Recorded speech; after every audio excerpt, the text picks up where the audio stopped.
Hello students, welcome back to Siddhant scholar study point. I am Nandita Jain. इस video lecture में हम continue करेंगे हिंदी साहित्य को, जो ऑल कॉम्पिटिटिव या एकेडमिक एग्जाम्स के लिए इंपॉर्टेंट है, चाहे आप सिविल सर्विसेज के एग्जाम्स दे रहे हो या फिर यूजीसी नेट जेआरएफ का या कोई भी अदर पेपर जिसमें हिंदी का पेपर कंपलसरी हो। तो ये लेक्चर नंबर 2 है। आज हम पढ़ने वाले हैं प्राचीन भारतीय आर्य भाषाएं, जिनका काल था 1500 ईस्वी पूर्व से 500 ईस्वी पूर्व तक। तो प्राचीन भारतीय आर्य भाषाओं को दो भागों में वैदिक संस्कृत और लौकिक संस्कृत में वर्गीकृत किया गया है, जिसका विवरण इस प्रकार है। सबसे पहले पढ़ते हैं वैदिक संस्कृत को। प्राचीन भारतीय आर्य भाषा का प्राचीनतम रूप वैदिक साहित्य के रूप में दृष्टिगोचर होता है। वैदिक संस्कृत को 3 भागों में विभाजित किया गया है: संहिता, ब्राह्मण और उपनिषद। तो जो प्राचीन भारतीय आर्य भाषाएं हैं, जिसका काल है 1500 ईस्वी पूर्व से 500 ईस्वी पूर्व तक, उसको वैदिक उस काल में जो भी साहित्य लिखा गया उसे वैदिक साहित्य कहते हैं। और इस वैदिक साहित्य को वैदिक संस्कृत में लिखा गया था। वैदिक संस्कृत के भी 3 भाग थे: संहिता, ब्राह्मण और उपनिषद। तो संहिता के अंतर्गत चारों वेद आते हैं। हमारे 4 वेद कौन से हैं? ऋग्वेद, यजुर्वेद। यजुर्वेद में शुक्ल और कृष्ण दोनों पक्ष आते हैं। थर्ड है सामवेद और फोर्थ है अथर्ववेद। तो ऋग्वेद संस्कृत का प्राचीनतम ग्रंथ है। इसमें 10 मंडल हैं, 1028 सूक्त हैं और 10,580 ऋचाएँ हैं। यहाँ से क्वेश्चन बन सकता है। तो जब ये अब हम डिटेल में पढ़ने के बाद साथ के साथ सारे क्वेश्चंस को मैंने 1 मार्कर में कन्वर्ट किया हुआ है। तो वीडियो का पूरा देखिएगा, फिर आपको प्रोसीजर समझ में आएगा कि हम किस तरह से बहुत अच्छी तरीके से पढ़ते जा रहे हैं। तो ऋग्वेद में देवताओं की स्तुति से संबंधित श्लोक है। ठीक है। तो संहिता में क्या आते हैं? चारों वेद आते हैं। और उसमें जो पहला वेद है हमारा ऋग्वेद, वो प्राचीनतम ग्रंथ है, जिसमें मंडल हैं 10, सूक्त हैं 1028 और ऋचाएँ हैं 10,580। और ये किससे संबंधित है? ये देवताओं की स्तुतियों से संबंधित इसके अंदर श्लोक है। यजुर्वेद शुक्ल एंड कृष्ण 2 रूपों में सुरक्षित है। तो यजुर्वेद के 2 रूप कौन से हैं? एक कृष्ण और दूसरा शुक्ल। कृष्ण यजुर्वेद संहिता में मंत्र भाग और गद्य में व्याख्यात्मक भाग दोनों साथ साथ संकलित किए गए हैं, जबकि शुक्ल यजुर्वेद में केवल मंत्र भाग ही संग्रहित है। सामवेद, इसमें जो सोम याग होते हैं ना, यानी कि सोम यज्ञ कह सकते हैं उन्हें, उसमें वीणा के साथ गाए जाने वाले सूक्तों को गेय पदों के रूप में सजाया गया है, क्योंकि उसमें वीणा के साथ जो भी सूक्त गाए जाते थे ना, तो गाकर बताया जाता था उसमें। अथर्ववेद में होता है कि जनसाधारण में जो भी प्रचलित उस समय तंत्र मंत्र जादू टोटके आदि थे, उनका संकलन अथर्ववेद में किया गया है। अब आता है ब्राह्मण। ब्राह्मण प्रत्येक संहिता के अपने अपने ब्राह्मण ग्रंथ होते हैं। तो संहिता के जो ब्राह्मण ग्रंथ हैं वो कौन से हैं? पहले हम एक साइड पे हमारा लेफ्ट हैंड पे वेद लिखा हुआ है, दूसरे में हमने लिखा है ब्राह्मण ग्रंथ। तो ऋग्वेद में आता है ऐतरेय ब्राह्मण, शुक्ल यजुर्वेद में आता है शतपथ ब्राह्मण, कृष्ण यजुर्वेद में आता है तैत्तिरीय ब्राह्मण, सामवेद में आता है तांडव व पंचविंश ब्राह्मण और अथर्ववेद में आता है गोपनाथ। अब हम पढ़ते हैं उपनिषद को। उपनिषद वस्तुतः ब्राह्मण ग्रंथों के ही अंतिम भाग हैं। ठीक है। तो यहाँ से क्वेश्चन बन सकता है कि उपनिषद क्या है? ये ब्राह्मण ग्रंथों के ही अंतिम भाग हैं। उपनिषदों की संख्या 1008 है, परंतु इसमें 12 उपनिषद ही मुख्य हैं। कौन से? ईश, केन, कट, प्रश्न, बृहदारण्यक, ऐतरेय, छांदोग्य, तैत्तिरीय, मुंडक, मांडुक्य, श्वेतर तथा कौशितकी। विद्वानों ने वैदिक ध्वनियों की संख्या 52 मानी है, जिसमें 13 स्वर और 39 व्यंजन है। 13 स्वर है और 39 व्यंजन है। स्वर है हमारे ए, आ, ई, उ, ए, उ, ऋषि, रो, ए, ओ, ए और औ। ठीक है। तो ये वैदिक संस्कृत थे। आजकल लौकिक संस्कृत में काफ़ी चेंजेस हो गए हैं, अभी हम पढ़ेंगे नीचे। व्यंजन है हमारे क, ख, ग, घ, ण, च, छ, ज, झ, ण, ट, ठ, ड, ण, लह, ण। अब ये वाले और 2 वर्ण इनमें से हट चुके हैं। अभी हम आगे पढ़ेंगे कि कौन कौन से हट गए हैं। त, थ, द, ध, न, प, फ, ब, भ, म, य, र, ल, व, श से षटकोण, स से सपेरा और हा से हाथी। अनुसार होता है जहाँ पे बिंदी लगती है। विसर्ग होती है जहाँ पे एंड में 2 बिंदियाँ लगती हैं। इसे जीवा मूल्य होते हैं, जिसमें का के नीचे ये बिंदी नुक्ता कहते हैं इसे, और खा के नीचे भी नुक्ता लगता है। और उपध्यामानी में है पा के नीचे नुक्ता और फा के नीचे।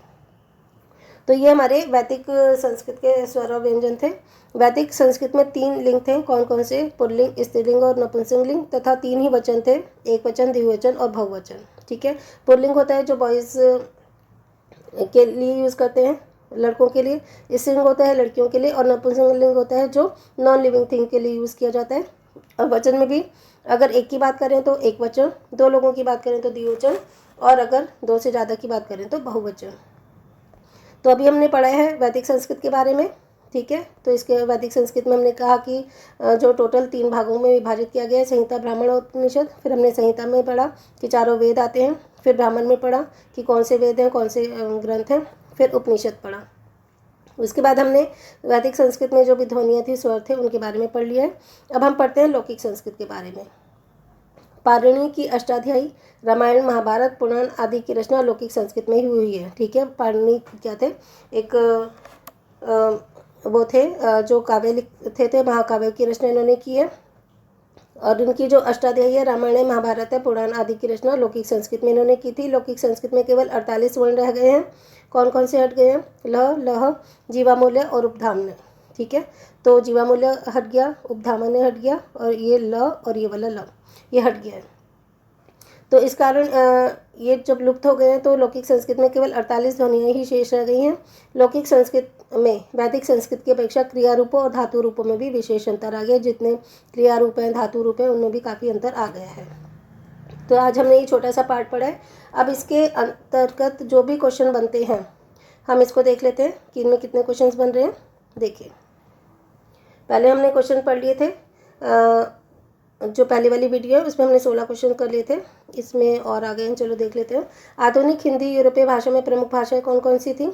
हिंदी, उर्दू, फारसी, अंग्रेजी, जर्मन, पुर्तगाली, डच, स्पेनिश, बांग्ला, पंजाबी, रूसी इत्यादि। उसके बाद हमने एक क्वेश्चन ये भी पहले पढ़ लिया था कि भारतीय भाषा परिवार की भारतीय शाखा को ही भारतीय आर्य भाषा कहा जाता है। भारतीय आर्य भाषाओं को 3 कालों में विभाजित किया गया है। प्राचीन भारतीय आर्य भाषा, जिनका काल है 1500 ईस्वी पूर्व से 500 ईस्वी पूर्व तक, ठीक है। तो आज हमने ये पढ़ा है। फिर है मध्यकालीन भारतीय आर्य भाषा, जिनका काल है 500 ईस्वी पूर्व से 1000 ईस्वी तक। फिर है आधुनिक भारतीय आर्य भाषा, 1000 ईस्वी से अब तक, ठीक है। तो इतना हमने पिछली वीडियो में कवर कर लिया था। आज से कनेक्टेड जो हमने आज पढ़ा है पोर्शन, उससे कनेक्टेड जो क्वेश्चन बनते हैं वो यहाँ से स्टार्ट है। क्वेश्चन नंबर 17 है, प्राचीन भारतीय आर्य भाषाओं को 2 वर्गों में विभाजित किया गया है। नंबर 1 वैदिक संस्कृत, दूसरा है लौकिक संस्कृत। वैदिक संस्कृत को पुनः 3 भागों में विभाजित किया गया है। नंबर 1 संहिता, 2 है ब्राह्मण, तीसरा है उपनिषद। संहिता के अंतर्गत चारों वेद आते हैं, ऋग्वेद, यजुर्वेद, इसमें शुक्ल और कृष्ण पक्ष दोनों आते हैं, सामवेद और अथर्ववेद। ऋग्वेद संस्कृत का प्राचीनतम ग्रंथ है। ऋग्वेद से कनेक्टेड जो भी चीज़ें हैं वो इसमें आ रही हैं। देखो, ऋग्वेद संस्कृत का प्राचीनतम ग्रंथ है। मंडल हैं 10, सूक्त हैं 1028 और ऋचाएँ हैं 10,580। इसमें देवताओं की स्तुति से संबंधित श्लोक हैं। यजुर्वेद में कृष्ण और शुक्ल पक्ष दोनों आते हैं। कृष्ण यजुर्वेद संहिता में मंत्र भाग एवं गद्यमक व्याख्यात्मक भाग साथ साथ संकलित किए गए हैं, जबकि शुक्ल यजुर्वेद संहिता में केवल मंत्र भाग ही संग्रहित है। सामवेद में सोम यज्ञों में वीणा के साथ गाए जाने वाले सूक्तों को केयबद्धों के रूप में सजाया गया है, ये भी हमने पढ़ लिया था। अथर्ववेद में जनसाधारण में प्रचलित तंत्र मंत्र, टोने टोटके आदि का संकलन है, ठीक है। अब है ब्राह्मण संहिता के अपने अपने ब्राह्मण ग्रंथ हैं। कौन कौन से? ऋग्वेद में है ब्राह्मण ग्रंथ ऐतरेय ब्राह्मण, शुक्ल यजुर्वेद में है शतपथ ब्राह्मण, कृष्ण यजुर्वेद में है तैत्तिरीय ब्राह्मण, सामवेद में है तांडव और पंचविंश ब्राह्मण, और अथर्ववेद में है गोपत ब्राह्मण। नेक्स्ट क्वेश्चन है उपनिषद क्या है? ये उपनिषद वस्तुतः ब्राह्मण ग्रंथों के अंतिम भाग है। उपनिषदों की संख्या 108 है, परंतु इसमें 12 उपनिषद ही प्रमुख हैं। ईश, केन, कठ, प्रश्न, बृहदारण्यक, ऐतरेय, छांदोग्य, तैत्तिरीय, मुंडक, मांडुक्य, श्वेतर तथा कौशितकी। विद्वानों ने वैदिक ध्वनि की संख्या 52 मानी है, जिसमें 13 स्वर तथा 39 व्यंजन है। तो स्वर और व्यंजन अभी हमने पढ़ लिए थे। अनुस्वार है, विसर्ग है, जीवामूल्य है और उपधाम्य है। अब वैदिक संस्कृत में 3 लिंग होते हैं, पुल्लिंग, स्त्रीलिंग और नपुंसकलिंग, तथा 3 ही वचन होते हैं, एक वचन, द्विवचन तथा बहुवचन। लौकिक संस्कृत में पढ़ें तो लौकिक संस्कृत में पाणिनि के अष्टाध्यायी, रामायण, महाभारत, पुराण आदि की रचना लौकिक संस्कृत में ही हुई है। लौकिक संस्कृत में केवल 48 ध्वनियाँ ही शेष रह गई हैं, 4 ध्वनियों का लोप हो गया है। तो हमने थोड़ा सा एक पोर्शन पढ़ा, उससे कनेक्टेड जितने भी क्वेश्चन बने हमने नोट्स की फॉर्म में कन्वर्ट कर लिए। तो आपको बस इन चीज़ों को एक बार समझना है, लर्न करना है। तो एक बार हमने पढ़ते हुए ढंग से पढ़ लिया था, फिर हमने नोट्स में फिर से पढ़ लिया। तो इस तरह से आपको लर्न हो जाएंगे। किसी भी चीज़ को हम 4 से 5 बार पढ़ लेते हैं, सुन लेते हैं, तो हमें याद हो जाती है। तो सिर्फ आपको अपना लर्न करना है और अपने एग्ज़ाम्स को बहुत अच्छे नंबरों से क्रैक करना है। सिर्फ मार्क्स लाना ही हमारा मेन मोटिव नहीं है। हमें अपने साहित्य के बारे में, अपनी वर्णमाला के बारे में, अपने देश के बारे में बहुत अच्छे से तरीके से ज्ञान होना चाहिए। तो हमें मार्क्स तो लाने ही हैं, साथ में अपने साहित्य को बहुत डीपली पढ़ना है, बाय हार्ट पढ़ना है। ठीक है, तो हमारा मेन मोटिव यही है कि आप अच्छे नंबरों से पास होइए और इसी तरह आप भी दूसरों की मदद करते चलिए। चलिए मिलते हैं नेक्स्ट वीडियो।